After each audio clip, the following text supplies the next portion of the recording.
2026-এ ইতালিতে অনেক অনেক সুবিধা আছে। 2026, 27, 28 এই 3 বছরে প্রায় 5 লক্ষ কর্মী আনবে ইতালিতে। আমরা জানি অনেকে।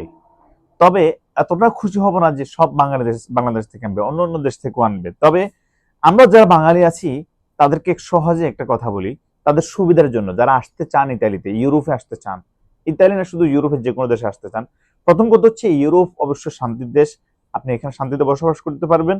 মোটামুটি আমাদের দেশ থেকে অনেকটা নিরাপদ, এবং এখানে আমাদের দেশ থেকে এখানে ইনকাম এবং এখানে কাজ করা অনেক সহজ। যদিও আমাদের দেশে শ্রমিকের মূল্যায়ন তেমন একটা ঠিকভাবে হয় না, এ দেশে মোটামুটি মূল্যায়ন হয়। তবে যারা আসতে চান তাদেরকে সতর্কতামূলক কিছু কথা বলি, সেটা হচ্ছে আমরা হুমড়ি খেয়ে এই যে 5 লক্ষ কর্মী আনবে ভেবে আমরা সবার কাছে যার তার কাছে আবেদন করব না, যার তার কাছে ডকুমেন্ট দিয়ে দেবো না, যাকে তাকে আপনারা 15 লাখ 20 লাখ বলবে ভিসার জন্য চাইবে সেটা দিয়ে দেবো, এমনও না ভাই। এমনটা করবে না কখনো। কারণ আপনার যদি কথার কথা আপনি 1 লাখ দিয়ে অথবা 2 লাখ দিয়ে আপনি কাগজ জমা দিচ্ছেন, আপনাকে 2 বছর পর বলবে ভাই সমস্যা আমার, এই আপনার সমস্যাটা হয়নি বা নুলস্তাটা হয় নাই, এটা ডিস্টার্ব করতেছে, তখন আপনাকে বিভিন্ন ভাবে বুঝাবে, আপনি বুঝতেন না। এই জন্য বলছি, আপনি ইতালিতে আসতে হলে বর্তমানে অনেক যাচাই বাছাইয়ের পরে নুলস্তা ওঠে। এরপরও বাঙালির তো ভাই অনেকভাবে আপনাদেরকে ধোকা দিবে, নুলস্তা ফেক দিবে, আপনাদেরকে দেখাইবে দেখ তোর ভিসা হয়ে গেছে, শেষ নাই ভাই দোকার।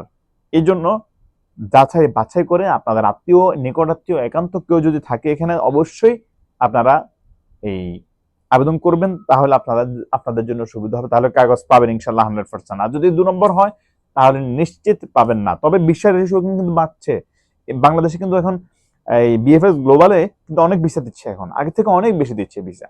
তো আশা করা যায় ইতালি সরকার চাইতেছে দ্রুত ভিসা প্রক্রিয়া শেষ করার জন্য, বাংলাদেশ সরকার চাইতেছে এটা।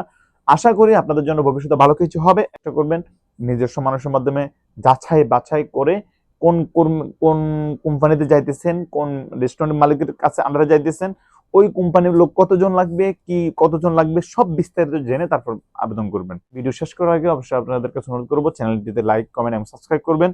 ধন্যবাদ।